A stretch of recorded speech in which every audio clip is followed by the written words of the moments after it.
一个真正聪明的人呐，要记住这3点，我保证你的人际关系啊会越来越好。第一，从现在开始，碰到任何刺激你的事情，把嘴巴闭起来，因为所有的祸害呀，都是从嘴里出来的，千万不要显示自己的聪明。第二，你有任何的成功，都不要到处去彰显，不要引人妒忌。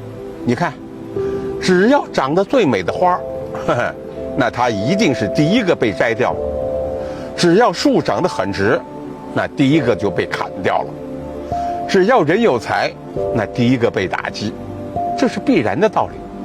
所以呀，一个人要有修炼，要内涵，不要露芒，不露锋芒，你就有前途。第三，不要动不动就发脾气。